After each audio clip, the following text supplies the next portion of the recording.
The Vermilion Court had seen countless ceremonies, but never one quite like this. Threnai pressed herself deeper into the shadows behind the marble pillar, praying to forgotten gods that no one would notice her. The omega mark on her wrist throbbed beneath the rough bandages she'd wrapped around it, a constant reminder of what she was, what she would always be. "You shouldn't be here," Sivrin whispered urgently beside her. The old woman, once keeper of legal texts before the archives burned, gripped Threnai's arm with surprising strength. "If the council sees you—" "I had to come," Threnai interrupted, her voice barely a breath. The summons said all citizens, even us. Around them, the great court buzzed with anticipation. Alphas in their finest robes stood at the front, their scents mingling into an oppressive cloud of dominance. Betas filled the middle ground, comfortable in their neutrality. And at the very back, pushed against walls and corners, huddled the few Omegas brave enough to attend. But Threnai wasn't watching them. Her gaze was fixed on the raised platform at the center, where he stood. Kelvoris, the Alpha King of Valdris' throne. Even from this distance, his presence was overwhelming. Dressed in midnight blue that matched the winter sky, he stood perfectly still while lesser alphas scrambled around him. His white blonde hair was pulled back severely, revealing the sharp angles of a face that could have been carved from ice itself. Beautiful and terrible, like a winter storm given form. "They say he hasn't taken a mate in 7 years of ruling," someone whispered nearby, rejected every Omega presented to him. "Can you blame him?" Another voice responded. "What Omega could possibly be worthy of that?" Threnai's chest tightened. She knew she shouldn't have come, shouldn't torture herself like this, but something had pulled her here today. Something beyond the official summons that had reached even Ashmir's forgotten corners. Lady Merilith glided past them toward the platform, her Omega scent heavily perfumed to appeal to alphas. She was everything Threnai wasn't, graceful, noble-born despite her designation, dressed in silks that cost more than Threnai's entire dwelling. Counselor Draxmore stepped forward, his scarred face twisted into what might have been a smile. "Citizens of Valdris' throne," his voice boomed across the court, "we gather today for a matter of utmost importance." The crowd fell silent. "Our borders are threatened," Draxmore continued. "The southern kingdoms refuse to acknowledge our sovereignty over the Winterlands. They claim our right to rule is incomplete." Murmurs rippled through the crowd. Threnai noticed how Kael'Voris's jaw tightened almost imperceptibly. "They demand proof," Draxmore said, his voice dripping with disdain. "Proof that our king carries the blessing of the first wolves, that he can speak the ancient tongue of our forefathers." The court erupted in angry voices. Everyone knew the ancient tongue had been lost 3 generations ago. The last speaker had died without passing on the sacred words. "This is ridiculous," an alpha near Threnai snarled. "The Southerners know it's unfeasible." "It's an excuse for war," another agreed. Draxmore raised his hand for silence. "The king has 30 days to prove his divine right, or the southern armies will consider our kingdom illegitimate." Threnai watched Kael'Voris's face remain completely impassive, but she caught something else, the slightest tremor in his left hand before he clenched it into a fist. "Perhaps," Lady Merilith's smooth voice cut through the tension, "our king should simply take a proper Omega mate. The Southerners respect traditional bonds." She moved closer to the platform, batting her eyelashes at the king. "After all, a mated alpha is stronger. Everyone knows that." Kael'Voris finally moved, his eyes turning to Merilith with such cold dismissal that she actually stepped back. "The ancient tongue or war," he said, his voice deep and controlled, each word precise as a blade. "Those are the terms." It was the first time Threnai had heard him speak, and the sound sent an unexpected shiver down her spine. There was something familiar about his cadence, something that tickled at the back of her mind. But my lord, Draxmore pressed, no one living knows the ancient tongue. Perhaps we should consider alternatives. The words spilled from Threnai's mouth before she could stop them, clear and resonant in the sacred language she'd sworn never to speak. Isavar Naren tol Mavreth Kanai, the Alpha who stands in Winter's throne carries the blood of the first hunters. The entire court froze. Every head turned toward the shadows where Threnai stood, her hand clamped over her mouth in horror. What had she done? The silence that followed Threnai's outburst was deafening. Then chaos exploded. Who spoke? Draxmore's voice cut through the noise like a whip. Show yourself immediately. Threnai's legs felt like water. Sivrin's grip on her arm had turned painful, the old woman's face pale with terror. Around them, people pushed and shoved, trying to identify the source of the unthinkable words. There! An Alpha pointed directly at Threnai, the Omega in the shadows. The crowd parted like a tide, leaving Threnai exposed. She stood there, threadbare cloak hanging off her thin frame, bandaged wrist visible, everything about her screaming lowest of the low. The courtiers' expressions ranged from disbelief to disgust. Unthinkable, Lady Merilith laughed, but it sounded forced. Everyone knows Omegas can't. Step forward. Kelvoris's command cut through everything else. His eyes were fixed on Threnai with an intensity that made her stomach flip. There was something in his expression she couldn't read. Surprise, certainly, but underneath it, something else entirely. Threnai's feet moved without her permission, carrying her toward the platform. She kept her eyes down, proper Omega behavior, even as her heart threatened to burst from her chest.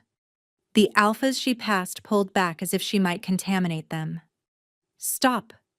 She froze at the base of the platform. This close, Kelvoris's scent hit her like a physical force. Pine forests in winter, crisp snow, and underneath it all, something wild and dangerous. It should have terrified her. Instead, that strange familiarity tugged at her again, stronger now. Look at me. The command carried an Alpha's power, difficult to refuse. Threnai raised her head, meeting those ice-blue eyes, and the world tilted. She knew him, not from the ceremonies or proclamations she'd watched from afar. She knew him from somewhere else, somewhere that existed in the space between dream and memory, between what was and what might have been. Kelvoris's expression shifted minutely, and she wondered if he felt it too. This inexplicable recognition. Speak again, he commanded, in the ancient tongue. Threnai's throat felt dry as sand. I shouldn't. I'm sorry, Your Majesty. I didn't mean to. That's an order? The words came easier this time, flowing like water finding its course. Mavren tol Kairan isuvel nari, tol venithar kes marol sutani. Gasps echoed through the court. Even those who didn't understand the words could recognize the cadence, the otherworldly quality of the ancient tongue. What did she say? Someone demanded. Kelvoris studied Threnai's face intently. She said, "The Winter King seeks what was hidden. The answer lies in blood-sworn memory." Everyone turned to stare at him. You understand it? Draxmore's voice was sharp with suspicion. You said you didn't know. I understand. Enough, Kelvoris said carefully. Enough to recognize its authenticity. But Threnai caught the careful evasion in his words. He understood more than he was admitting. This is absurd, Lady Merilith interjected, stepping closer. This creature is clearly playing some trick. No Omega possesses such knowledge. She probably memorized a few phrases to gain attention. Test her then, Kelvoris said, his voice dangerously soft. Merilith blinked. What? If you believe she's a fraud, test her. Ask her something in the common tongue that only a true speaker could translate. The court held its breath as Merilith's face flushed. Fine. Tell her to say, the Omega knows her place is beneath her betters. Several alphas chuckled. Threnai felt heat rise in her cheeks, humiliation and anger warring in her chest. But before she could respond, Kael'Voris spoke. Ask something else. My lord? Moralith's voice pitched higher. That's not a proper test. Ask something else. The rejection was subtle but clear. Threnai looked up at him in surprise, finding his gaze still fixed on her. For just a moment, she could have sworn she saw something protective flash in those cold eyes. Tell her to translate the inscription on the royal seal, Draxmore suggested, his tone calculating. No one's been able to read it for 50 years. Kael'Voris nodded and gestured to the massive seal embedded in the platform, a wolf surrounded by ancient symbols. Threnai approached slowly, her fingers hovering over the carved words. The moment she touched them, warmth flooded through her, and the symbols rearranged themselves in her mind like living things. Isaver morthen Keral ni vethran, Solani korthuvalar nes karathel, Mavit sunar bereth al vokuran nethis. Her voice rose and fell with the musical quality of the ancient tongue, and she felt the word's power ripple through the court. Windows rattled, candle flames flickered, several Omegas whimpered. When she finished, the silence was absolute. The translation, Draxmore demanded, though his voice shook slightly. Threnai turned to face the court, and for the first time in her life, she didn't lower her eyes. When winter's air stands alone and forgotten, the voice of the lost shall wake the bloodline. Only through the bond of souls will the throne remember its true name. Kael'Voris went completely still. That inscription, Draxmore breathed. It's a prophecy about the restoration. Sivren's voice carried from the crowd, the old woman stepping forward with newfound courage. I remember now, from the texts before they burned. A prophecy about reunification through an unexpected voice. It's about us, Threnai whispered, the realization hitting her like cold water as she looked at Kael'Voris. She saw the recognition in his eyes now, not of faces or names, but of something deeper. Something that transcended a single lifetime. Seize her. Draxmore's command shattered the spell. 3 guards lunged toward Threnai, but they never reached her. Kael'Voris moved with inhuman speed, suddenly standing between Threnai and the guards. The temperature in the court plummeted, frost spreading across the marble floor from where he stood. No one touches her. The guards stumbled backward, and Threnai saw why. Kael'Voris's eyes had changed, the blue now rimmed with silver, power radiating from him in waves that made even the strongest alphas step back. Your Majesty, Draxmore said carefully, we must be cautious. This Omega appears from nowhere, speaking forbidden words. She could be a southern spy, a witch. She's under royal protection. Kael'Voris's voice brooked no argument. Anyone who harms her will answer to me personally. Threnai's knees nearly buckled. Royal protection? For an Omega from Ashmere? It was unheard of. But the law states, Draxmore began. I am the law. Kael'Voris turned slightly, addressing the court while keeping Threnai behind him. The southern kingdoms demand proof of the ancient tongue. We now have a speaker. The crisis is resolved. One Omega's words won't convince them, Lady Merilith protested from her position near the platform. They'll say she's a fraud, that we fabricated. Then she'll speak before their ambassadors. Kael'Voris's tone was final. Send word to the southern kingdoms. In 3 days, we'll provide their proof. The court erupted in whispers, but Threnai barely heard them. 3 days. She had 3 days before her life either ended or changed forever. Clear the court, Kael'Voris commanded. Council members remain. And her. People filed out reluctantly, craning their necks to catch another glimpse of the Omega who spoke forbidden words. Sivrin tried to stay, but guards escorted her out despite her protests. Soon, only a dozen remained: Draxmore, Moralith, various council members, and Yorveth, the king's beta. Now, Kelvoris turned to face Threnai fully. Explain. She swallowed hard. This close, his presence was overwhelming, but there was that pull again, stronger than ever, like magnetic poles drawn together despite everything trying to keep them apart. I learned from my grandmother, she said carefully. She was the last keeper of the old texts in Ashmere before we burned them, Draxmore finished coldly. All ancient texts were destroyed by royal decree 60 years ago. Your grandmother would have been executed for possessing them. She hid them. Threnai lifted her chin. In the place no one would look. Among Omega outcasts. She taught me in secret, made me swear never to speak it aloud. Why break that oath now? Jorveth asked, not unkindly. Threnai's eyes found Kael'voris again.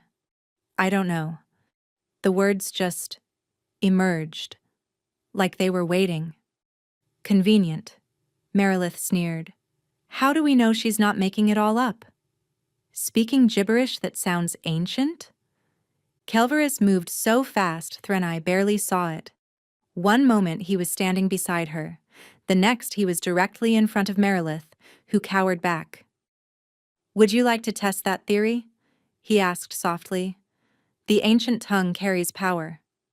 Real power. A false speaker would be consumed by it. He turned back to Threnai. Show them. What? Threnai's voice cracked. Speak a command in the ancient tongue. Something small. Prove its power. Threnai's hands trembled. She knew the danger. Her grandmother had warned her countless times. The ancient tongue wasn't just words. It was raw magic. The language the first wolves used to shape the world. One wrong syllable could kill her. But looking at Kael'voris, at the challenge and something else in his eyes, she found her courage. Tuvalar nes ari, marol keren isuvel. The candles throughout the court flared to life simultaneously, their flames turning silver-white. But more than that, every person present suddenly heard something different. Their own deepest truth, whispered in their ears by voices they thought long forgotten. Several council members gasped. Lady Merilith actually sobbed, falling to her knees. Draxmore's face went white as death. And Kael'voris stared at Threnai like she'd just torn his soul open. What did you hear? She asked him quietly, though she suspected she knew. She'd heard it too. A whisper across time, a promise made before either of them wore these faces. Find me. Always find me. Everyone out, Kael'voris said hoarsely. Now. The council members fled, Morelith being practically carried by two betas. Only Yorveth hesitated. Your Majesty. Go, Yorveth. Guard the doors. No one enters. When they were alone, the pretense finally cracked. Kael'voris's controlled mask slipped, revealing something raw and desperate beneath. How long have you known? He asked. Known what? But even as she asked, images flooded her mind, fragments of dreams she'd had since childhood. A wolf with ice-blue eyes, a voice calling her name in the ancient tongue, the sensation of coming home to someone she'd never met. Don't. His voice was rough. Don't pretend you don't feel it. The pull. The recognition. I've searched for 7 years, through every Omega presented to me, and none of them. He cut himself off, jaw clenching. You can speak it, Threnai said. The ancient tongue. You've been hiding it. Some words, he admitted. Inherited memories, fragments that surface in dreams. Enough to know what I was missing. Not enough to save my kingdom. He stepped closer, and Threnai's breath caught. But you speak it like you were born to it. My grandmother said I was. Said I came into the world speaking words that hadn't been heard in decades. Said it marked me as... She trailed off. As what? As yours. The words slipped out before she could stop them. The mate of the Winter Throne's heir, called back when the need was greatest. The temperature shifted again, but this time Threnai didn't feel cold. Instead, warmth spread through her chest, that familiar pull intensifying until it was almost painful.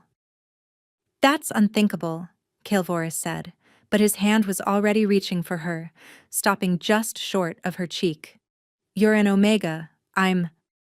The Alpha King who's been incomplete for 7 years, Threnai finished, who refused every match because something was missing, something you couldn't name. His fingers finally made contact, ghosting across her cheek, and the world exploded into color. Every muted sensation suddenly blazed to life. Scents became symphonies, touch became lightning, and the bond she'd only glimpsed in dreams roared into existence. Kael'voris's eyes went wide, silver completely overtaking the blue. You, he breathed. It's always been you. But before Threnai could respond, the doors burst open. Draxmore stood there with a contingent of guards, his face twisted with fury.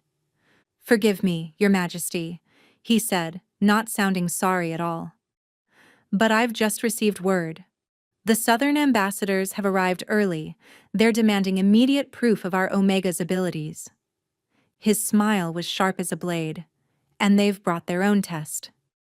One that hasn't been passed in 300 years. The Southern ambassadors were nothing like Threnai expected. 3 figures stood in the Great Hall, dressed in robes of deep crimson that seemed to absorb light. Their faces were hidden beneath heavy hoods, but she could smell them. Alpha, Beta, and something else. Something that made her Omega instinct scream danger. Lord Kael'voris, the center figure spoke, their voice artificially neutral. We've come to witness this miracle speaker you claim to have found. Ambassador Weiss? Kael'voris acknowledged coldly. You're 2 days early. Circumstances change. The Southern Council grows impatient. Weiss pushed back their hood, revealing an androgynous face marked with ritual scars. Surely, if your Omega truly speaks the ancient tongue, timing shouldn't matter. Behind Weiss, servants carefully wheeled in an ornate chest, its surface covered in warning symbols that hurt to look at directly. Threnai stood beside Kael'voris's throne, acutely aware of every eye upon her. The entire court had been hastily assembled, and the whispers were less kind than before. She caught fragments. Ashmere trash. Obvious fraud. The king's gone mad. Present your test, Kael'voris said, his voice betraying nothing. Weiss smiled, approaching the chest with reverent care. We've brought something special from the Southern Archives, kept under seal for 3 centuries. They produced a key made of what looked like crystallized moonlight. The Sunderer's Chronicle, written entirely in the ancient tongue, sealed with blood magic. It tells the true history of the first wolves, their rise, their laws, and their fall. The room tensed. Even Threnai had only heard whispers of the chronicle. Her grandmother had said it was lost, destroyed in the Great Purges. If she is genuine, Weiss continued, unlocking the chest with deliberate ceremony, she should be able to read from it. More importantly, she should be able to activate its verification seal. Only a true speaker can do that without consequences. What consequences? Yorveth demanded from his position beside the throne. Death, usually. The book burns false speakers from the inside out. Weiss's smile widened. Surely that won't be a problem for your miraculous Omega. Threnai's blood ran cold, but before she could react, Kael'voris stood. If she attempts this and succeeds, the southern kingdoms will acknowledge our sovereignty. Completely and permanently, Vice confirmed. But if she fails... She won't fail. Kelvoris's certainty was absolute. He turned to Threnai, and for a moment his mask slipped. She saw fear there, not for his kingdom, but for her. "You don't have to do this," he said quietly, low enough that only she could hear. "I'll find another way." "There is no other way," Threnai whispered back. Then louder, "I'll read from the Chronicle." The crowd parted as she descended from the platform. Each step felt like walking toward her own execution, but something deep inside her, older than fear, older than doubt, pushed her forward. Vice lifted the Chronicle from its chest with gloved hands. Up close, Threnai could feel its power, ancient and hungry. The cover bore a symbol that seemed to shift when viewed directly, a wolf consuming its own tail, surrounded by words in the ancient tongue that appeared to writhe. She placed her bare hands on the book. Pain immediately shot up her arms, testing, probing, searching for truth. The book was alive in some way, aware and judging. Threnai gritted her teeth and spoke the opening words her grandmother had taught her, not just syllables, but keys. Isavar Morthin, Kelum Arinethis, Solani Venithar, Thuvalar Kiran. The book shuddered and fell open. The pages were not paper but something else, thin sheets of preserved starlight, her grandmother would have said. The text upon them moved, rearranging itself as Threnai watched, and she understood instinctively that it was showing her what she needed to see. She began to read aloud, her voice carrying through the silent hall. In the time before memory, when the world was young and wild, the first wolves walked between forms as easily as breathing. They were neither fully beast nor fully human, but something greater. Beings of pure essence who shaped reality with their words. The ancient tongue flowed from her lips, and with each word, the hall changed. Shadows deepened and moved independently. The air grew thick with power. Some of the weaker omegas fainted. But power corrupts even the divine. The first wolves split into factions, those who would rule through dominance and those who believed in balance. The war that followed shattered the speaking of the ancient tongue, scattering its pieces among bloodlines like seeds in winter. Threnai's voice grew stronger as she read, and she felt the Chronicle accepting her, recognizing her right to its secrets. But then the text shifted, showing her something that hadn't been requested, something meant only for her eyes. Yet the first wolves knew their children would need unity again. So they bound prophecy into blood itself. When the winter throne stands empty of warmth, when the rejected finds voice, when the pride of kings bows to the lowest of the low, then shall the ancient tongue restore what was broken. She stopped reading, her hands trembling. The prophecy wasn't just about language, it was about her and Kelvoris, about everything they were becoming. "Continue," Vice commanded, but their voice held new uncertainty. Threnai looked up at Kelvoris. His face had gone pale, and she knew he'd understood every word. Their eyes met across the distance, and she saw him mouth a single word: "Please." She turned back to the Chronicle and spoke the verification seal, not reading now, but pulling from deep genetic memory. "By blood and bone, by moon and throne, I claim the right of speaking. Let those who doubt bear witness now. The ancient tongue is waking." The Chronicle erupted in silver flame. Threnai didn't flinch. The fire washed over her harmlessly, cool as moonlight, marking her as true. But more than that, it spread from her to the book, up into the air, forming symbols that everyone could suddenly read, regardless of education or status. The message hung in fire above their heads. The speaker is found. The prophecy begins. Then, as suddenly as it had started, the flames died. The Chronicle closed gently, and Threnai lifted her hands to find them unmarked, but somehow different, traced with faint silver lines like veins of starlight. The silence was deafening. Unbelievable, Vice breathed, and for the first time they sounded truly shaken. The Chronicle hasn't responded to anyone in 300 years, and those markings. You're not just a speaker, you're a keeper. What's a keeper? Draxmore demanded, his voice sharp with suspicion. Someone who doesn't just speak the ancient tongue but embodies it, Vice replied, still staring at Threnai. The first wolves had 7 keepers. When the last one died, the kingdom fractured into what we have now. They turned to Kelvoris. Your Omega isn't just proof of legitimacy. She's the key to reunification. The implications hit the room like a physical blow. Suddenly, Threnai wasn't just a curiosity or a solution. She was power itself. We need to discuss this, Lady Merilith said quickly from her position among the council. Surely such a valuable person shouldn't remain a simple Omega. The protocols, the traditions, will be observed, Kelvoris cut in, descending from his throne. He crossed to Threnai in 3 strides, and before anyone could react, he took her newly marked hands in his. The moment their skin touched, the silver lines on her hands flared to life. But more shocking, matching lines appeared on Kelvoris's hands, spreading up his arms like recognition. You knew, Threnai whispered, staring at the matching marks.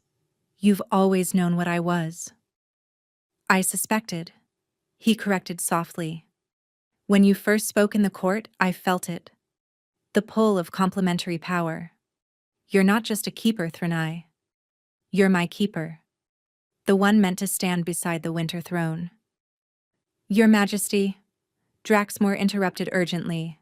The implications of this, an Omega of unknown origin suddenly elevated to such status, the noble houses will revolt.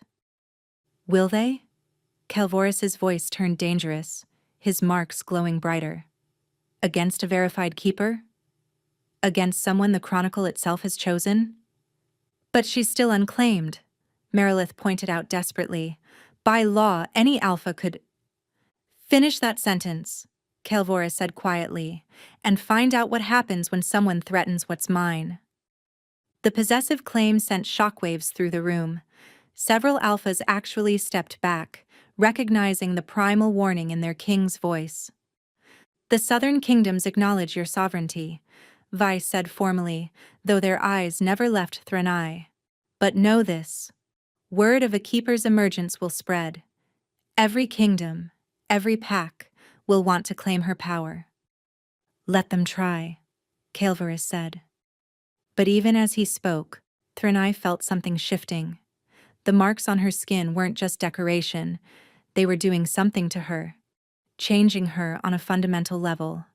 Her Omega scent was altering, becoming something more complex, more powerful. I need, she started to say, then gasped as pain lanced through her skull.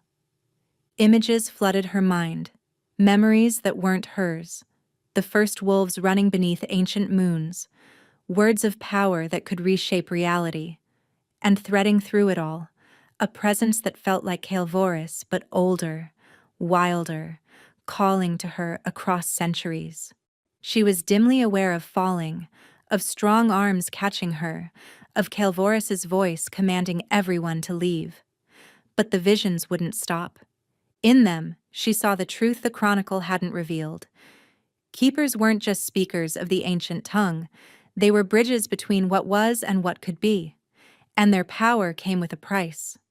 She would have to choose, remain an Omega and let the power destroy her, or accept a transformation that would make her something entirely new. Either way, the change had already begun. Threnai woke in a room she didn't recognize, surrounded by luxury that made her stomach turn. Silk sheets, soft as water. Walls hung with tapestries depicting the first wolves, a bed large enough for 5 people. And at the foot of that bed, Kelvoris sat in a chair, watching her with eyes that hadn't left her face in hours. How long? She asked, her voice rough. 2 days. He looked exhausted, shadows dark beneath his eyes. You've been burning with fever. The marks, they're spreading. Threnai looked down at her arms. The silver lines now extended past her elbows, creating intricate patterns that seemed to pulse with her heartbeat. They were beautiful and terrifying. The Southern ambassadors? She asked. Gone. They left immediately after you collapsed, but not before half their delegation tried to purchase you from me. His jaw tightened, as if you were property to be traded. In their eyes, I am. An Omega is always property to someone. The bitterness in her voice made him flinch. Not here. Not anymore. He leaned forward and she caught his scent. Pine and winter. But underneath it, something new. Something that responded to the power coursing through her veins. Threnai, we need to talk about what's happening to you. I'm becoming a keeper. You're becoming more than that. He moved from the chair to sit on the edge of the bed, careful not to touch her. I've been researching while you slept. The archives Sivrin helped preserve, texts Draxmore pretended were destroyed. I found references to paired keepers, bonded mates who shared the power. Threnai's breath caught. That's why you have matching marks. Yes, but there's more. He pulled out an ancient scroll. According to this, the transformation you're undergoing, it won't complete unless... Unless what? Unless we complete the mate bond. Fully. Before the new moon. He set the scroll aside, meeting her eyes directly. That's in 2 nights. Heat flooded Threnai's cheeks, part embarrassment, part something else entirely. You're saying I have to mate with you, or die? I'm saying we both will. The marks on my arms aren't decorative. They're spreading too, just slower. We're connected now, whether we chose it or not. A knock interrupted them. Jorveth entered, his expression grim. Your Majesty, we have a problem. Not now, Jorveth. It's Draxmore. He's called an emergency council session. He's claiming the Omega has bewitched you, that her power is corrupting the throne. Kelveris stood so fast the chair toppled. He dares... There's more, Jorveth continued. He's invoked the right of contest. Any unmated alpha can challenge for the right to claim an unmated Omega, regardless of the king's protection. That law hasn't been used in decades, Kelvoris snarled, but it's still valid. And he's not the only one. 7 alphas have already declared their intent to challenge, including Lord Hendrik from the eastern provinces. Threnai sat up despite the dizziness. Can they do that? Unfortunately, yes, Jorveth said. Unless you're officially claimed, you're technically available. And if you refuse all challenges, you'll be branded a Rebel Omega and subject to correction. The word correction sent ice through Threnai's veins. She knew what that meant. Forced submission through brutal means that often left Omegas broken or dead. How long do we have? Kelvoris asked. The first challenge is at sunset. Lord Hendrik insisted on going first. Kelvoris turned to Threnai, his expression fierce. I won't let them touch you. You can't fight 7 alphas, she said. Even you have limits. Watch me. But even as he said it, Threnai could see the calculation in his eyes. 7 challenges, possibly more. If even one succeeded in defeating him, she would be claimed by another, and the paired bond would kill them both. There's another way, she said quietly. I could run? No. The word was immediate, absolute. Running would break the bond that's already forming. It would kill us faster than waiting. Then we complete it now, before the challenges. Jorveth coughed. The challenges are in 2 hours, and a proper claiming requires the full moon ritual to be recognized by the council. Then we do it without the council's recognition, Threnai said, standing despite her shaking legs. Make me yours in truth, and let them try to contest it after. Kelvoris stared at her. You don't know what you're asking. A claiming without ritual, without preparation, it's dangerous, primal. The alpha in me might not. He cut himself off, but she understood. You might hurt me. I might do worse than that. Without the ritual to temper instincts, I could lose control entirely. And you're not just an Omega anymore. You're changing into something else. The combination could be explosive. Threnai crossed to him, the marks on her skin glowing brighter with each step. Do you trust me? With my life. Then trust me with this too. She reached up, her fingers tracing his jaw. I'm not as fragile as you think. And something tells me this power inside me. It was meant for you. Only you. A commotion in the hall interrupted them. Voices raised in anger, and then the door burst open. Draxmore stood there with Lord Hendrik and 3 guards. Forgive the intrusion, Your Majesty, Draxmore said with false courtesy. But Lord Hendrik wished to see his potential mate before the challenge. Hendrik was everything Threnai despised in an alpha, broad, brutish, with small eyes that stripped her bare with a glance. His scent was oppressive, meant to force submission. Pretty little thing, Hendrik said, stepping toward her. Shame about the marks, but I'm sure they'll fade once you're properly claimed by a real alpha. Kilvaris moved, but Threnai was faster. The power inside her surged, and she spoke in the ancient tongue without thinking. Calem Nethys, Isuvel Tarnith. Hendrik froze mid-step, his body locked in place. His eyes widened in shock and fear as he found himself completely paralyzed. What did you do? Draxmore demanded. I told him to stop and show respect, Threnai said calmly, though inside she was reeling. She hadn't known she could do that. Command with the ancient tongue. Release him, Draxmore ordered. No. Threnai stepped closer to the frozen Hendrik. Let me make something clear to all of you. I am not a prize to be won. I am not property to be claimed against my will. I am a keeper of the ancient tongue, marked by power older than your laws. She turned to Draxmore. Call off the challenges, or I'll speak a word that makes every alpha in this castle forget what it means to dominate. You wouldn't dare. Thuvalar Kirin Ness. Every alpha in the room, except Kael'Voris, dropped to their knees. The compulsion in her voice was absolute, powered by forces beyond normal Omega-Alpha dynamics. Kael'Voris remained standing, the paired bond making him immune to her power, or perhaps enhanced by it. I said, Threnai continued in common tongue, call off the challenges. But Draxmore, even on his knees, managed to smile. You've just proven my point. You're dangerous, uncontrolled. The council will demand your restriction or execution.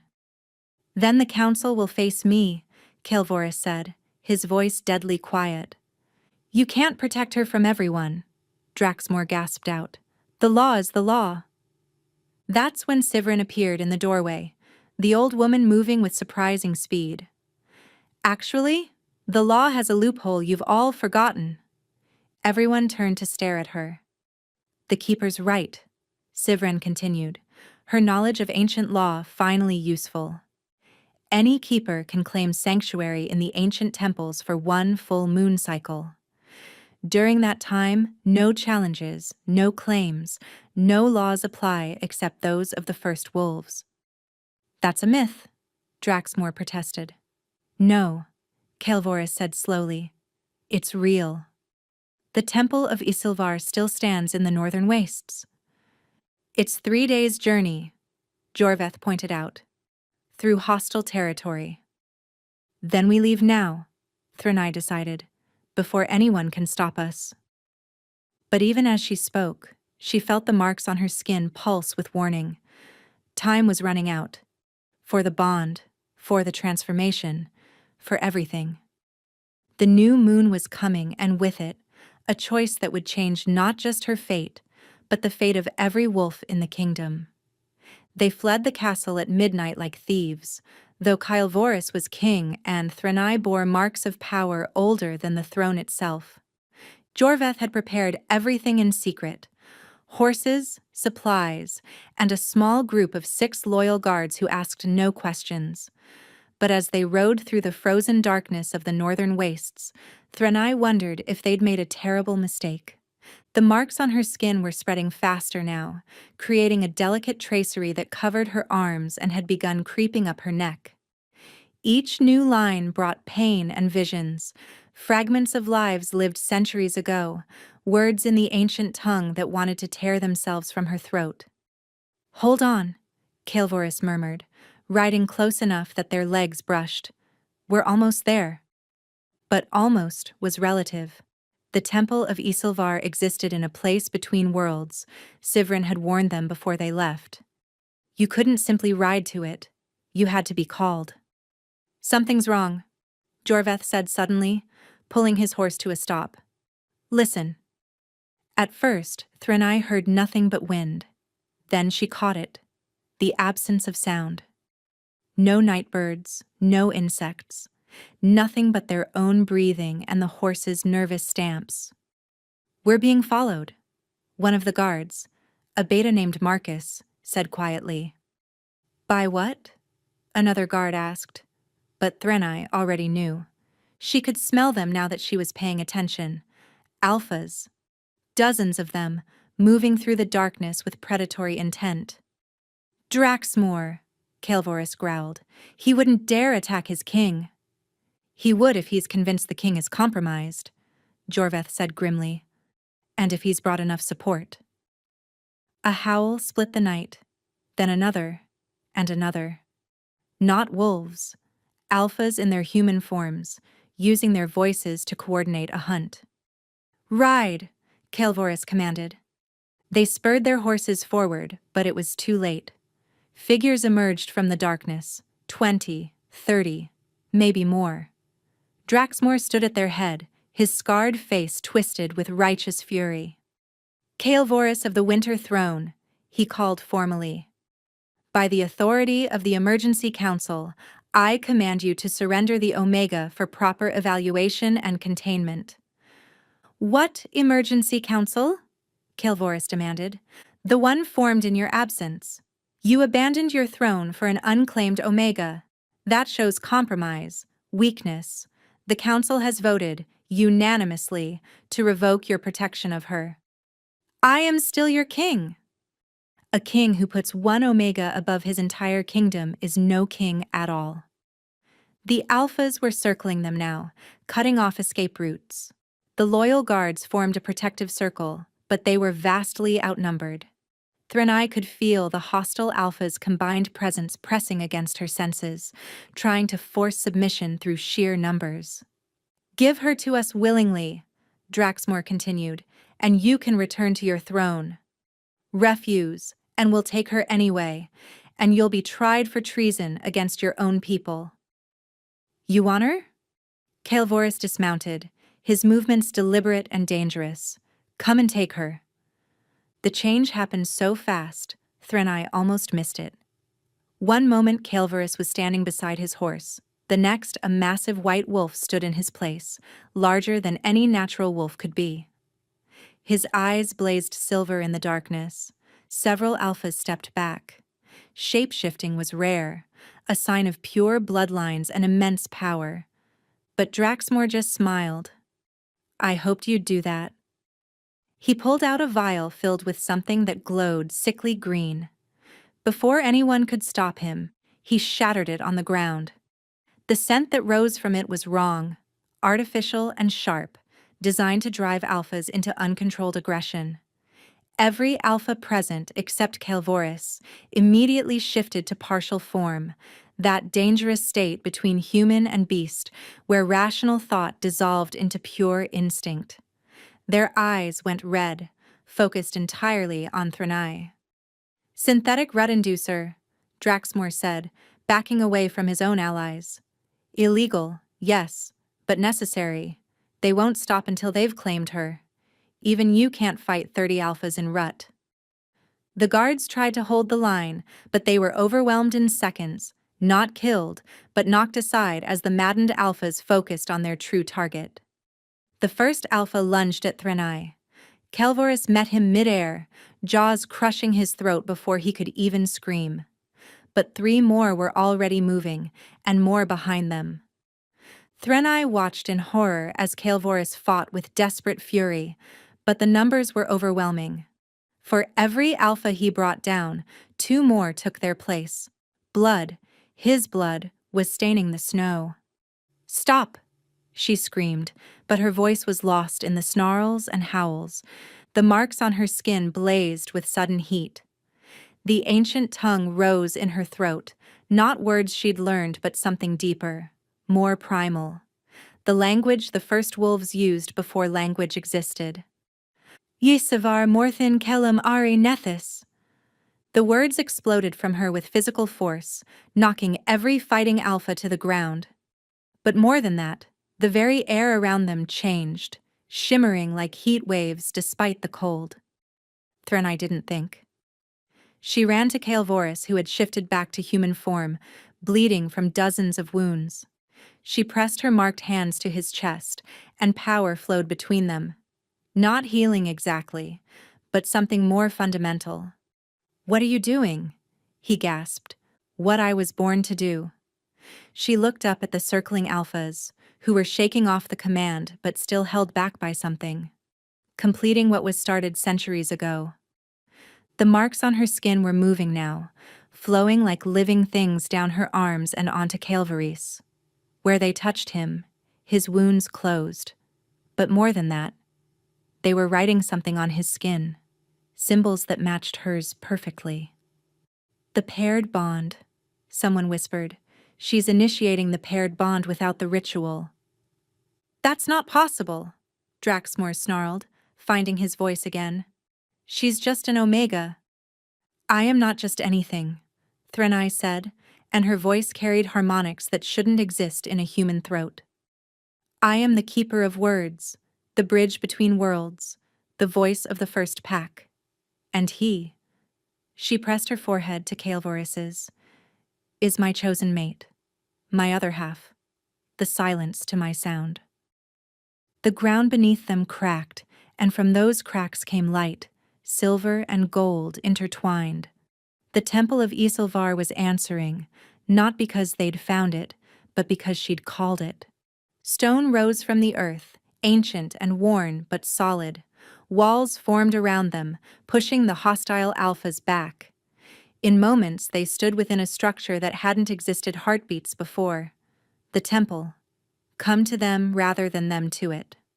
"This defies all logic," Draxmore said, but even he sounded shaken now.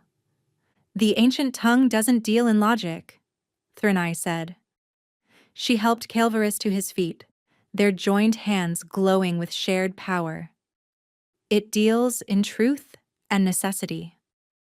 The temple doors, massive things of stone and starlight, swung open. Inside, Threnai could see carvings that moved, telling stories of the first wolves, of paired souls who shaped the world with their union. "We claim sanctuary," she said formally, "by the old laws, the first laws, the only laws that truly matter." A barrier of light erupted around the temple, extending out 20 feet in all directions. Several alphas who were too close were thrown back, smoking where the light had touched them. The loyal guards, recovering from the attack, managed to scramble inside the barrier before it solidified. "1 moon cycle," Threnai told Draxmore. "That's what the law grants us. When we emerge, things will be different." "You think hiding for a month will change anything?" Draxmore demanded. "The council will have you declared rogues. Every pack in the kingdom will hunt you." "No," Kelvoris said, his voice stronger now, the marks on his skin glowing with their own light. "When we emerge, we won't be king and Omega. We'll be what the first wolves intended. Paired keepers, bonded in power and purpose." He turned to Jorveth and the guards. "You've done more than your duty. Return to the castle if you wish. Tell them what you've witnessed." "With respect, Your Majesty," Marcus said, "we'll stand guard. Someone needs to witness what happens here." Jorveth nodded agreement. The kingdom needs to know the truth, not Draxmoor's version of it. As their allies took positions around the temple entrance, Threnai and Kael'voris entered alone. The doors sealed behind them with finality. Inside, the air thrummed with power. Every surface was covered in writing. The ancient tongue in its purest form, before it was diluted and scattered. "It's magnificent," Threnai breathed. "It's dangerous," Kael'voris corrected, but his hand tightened on hers. "We have until dawn.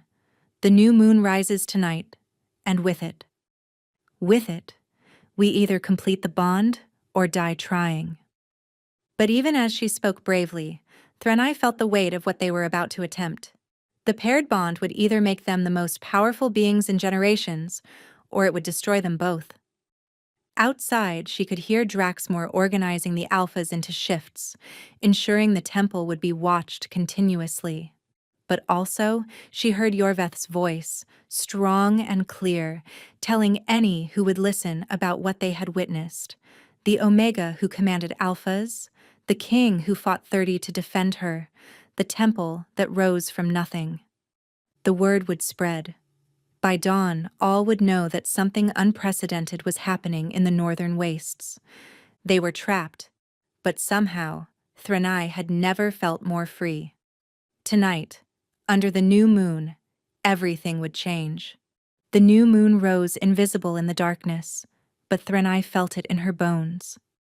The temple responded to its presence, walls beginning to glow with soft silver light. The carvings came alive, showing the history of paired keepers throughout the ages, their triumphs, their sacrifices, their transformations. "None of them were like us," Kael'voris observed, studying the moving images. "None involved an Omega and an Alpha." "Maybe that's why the kingdom fractured," Threnai suggested. "They forgot that power isn't about dominance, but balance." They stood in the temple's heart, a circular chamber where the ancient tongue spiraled across the floor in patterns that hurt to follow with human eyes. The marks on their skin pulsed in rhythm with the temple's heartbeat. "You're still fighting it," Kael'voris said softly. "I can feel your resistance through the bond." "It's all I've ever been," Threnai admitted. Being Omega meant being less than, meant being unwanted. But it was still mine. "You won't lose it. You'll transcend it." He moved closer, and she could see how the marks had spread across his chest, creating patterns that matched hers perfectly. "Look at me. I'm still Alpha, but I'm becoming more." The temple shuddered suddenly, and new words appeared on the walls, a warning, or perhaps instruction, in the ancient tongue. "What does it say?" Kael'voris asked. Threnai read slowly, her voice trembling. "When the moon sleeps, the paired souls must choose. Unite in truth, or fall to shadow. The price of power is the death of self, the birth of we." "The death of self," Kael'voris repeated. "That's why the bond is so dangerous. We don't just join, we cease to exist as separate beings." "Are you afraid?" Threnai asked. "Terrified." He cupped her face in his hands, "But not of losing myself. I'm afraid of failing you, of the bond destroying you because I'm not strong enough." She silenced him with a kiss, and the world exploded. The marks on their skin didn't just glow, they burned with cold fire, spreading from every point of contact. The ancient tongue wrote itself across their bodies, telling the story of what they were becoming. When they pulled apart, gasping, the temple around them had changed. The walls were transparent now, showing the gathered crowd outside. Not just Draxmoor's alphas, but others, betas, omegas, even children from nearby settlements, all drawn by word of the miracle. "They can see us," Threnai realized. "The temple wants witnesses." Kael'voris's eyes had gone silver again, but this time she wasn't afraid. Her own eyes, she knew, were gold. "It wants the kingdom to see what we become." Outside, she could hear Yorveth's voice, explaining to the crowd what was happening. More voices joined, people who remembered fragments of the old stories, who had been waiting for something like this. "The new moon is at its apex," Calvoris said. "If we're going to do this, we do it now." They joined hands, and the temple floor beneath them began to glow. The spiral of ancient tongue lifted from the stone, wrapping around them in ribbons of light. Each word that touched them spoke itself into their minds. Unity, balance, sacrifice, rebirth. "Do you accept the bond?" The voice came from everywhere and nowhere, speaking in the ancient tongue but somehow understood by all, even those outside. "I accept," they said in unison. Pain lanced through them, not physical but spiritual, as everything that made them separate individuals was torn open and rewoven together.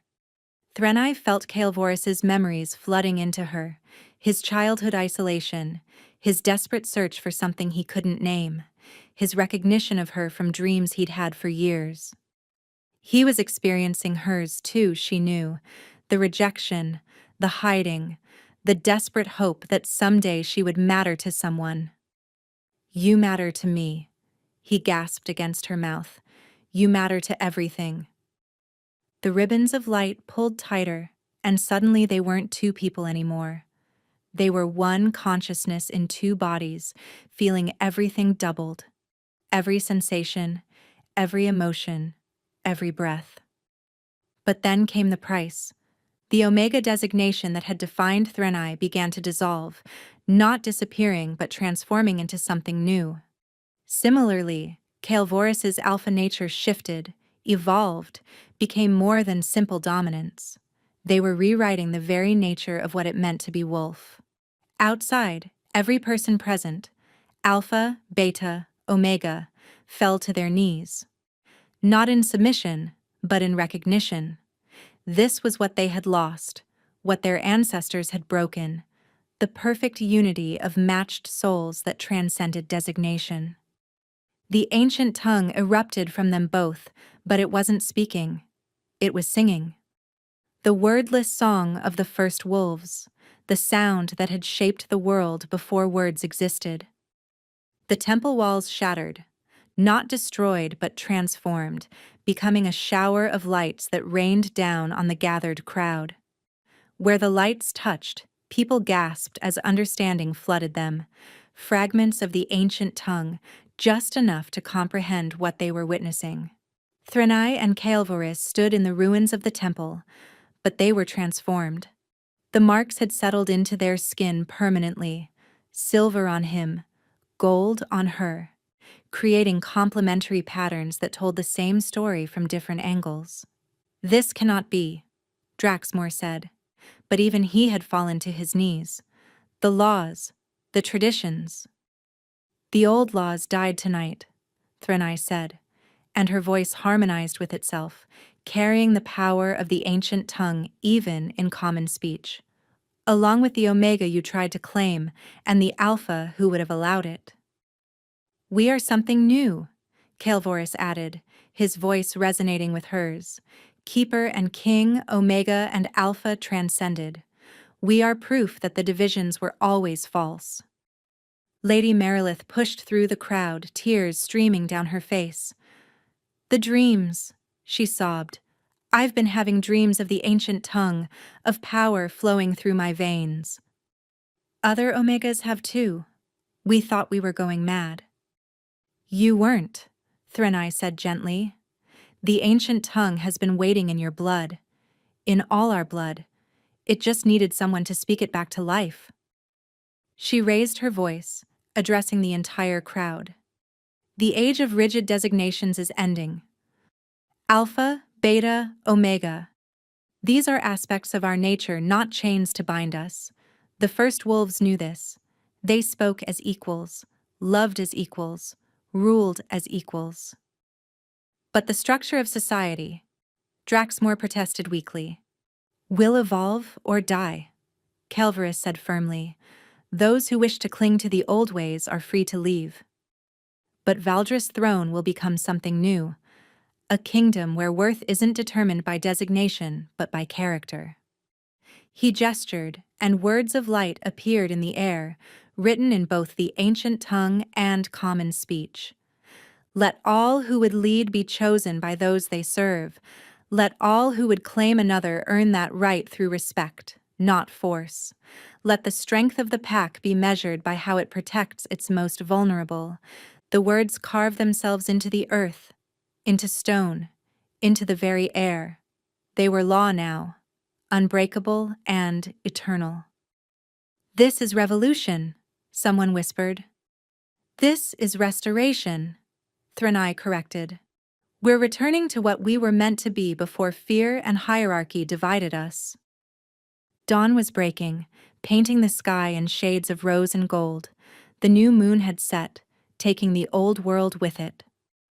"Those who accept the new way, stay," Kelvoris said. "Those who don't, leave now and never return." Only Draxmore and a handful of his strongest supporters fled. The rest remained, eyes bright with hope and possibility. "What happens now?" Sivrin asked, approaching with tears of joy on her weathered face. "Now we teach," Threnai said. "We spread the ancient tongue to any who wish to learn. We show them that Omega strength and Alpha protection can exist in the same person. We rebuild not just the kingdom, but the very nature of what it means to be wolf." Jorveth stepped forward. "The other kingdoms will resist. They'll see this as a threat to their power structures. Then we'll teach them too," Kelvoris said. "Word by word, heart by heart, until the whole world remembers what we forgot." As the crowd dispersed, murmuring in excitement and wonder, Kelvoris pulled Threnai close. "No regrets?" he asked. "None," she said, feeling the truth of it in their shared soul. "I was the rejected Omega who found her voice. You were the cold king who needed warmth. Together, we became what neither could alone." "The bridge between worlds," he murmured. "The restoration of what was lost," she agreed. Hand in hand, they walked back toward the castle, their bonded souls singing in harmony. Behind them, the first speakers of the new age began to practice the ancient tongue, their voices rising with the sun. The revolution had begun not with swords or laws, but with a single Omega speaking truth to power. And that truth would echo through the ages, reshaping the world one word at a time. The rejected had become the crowned, the cold had found its warmth, and the ancient tongue lived again.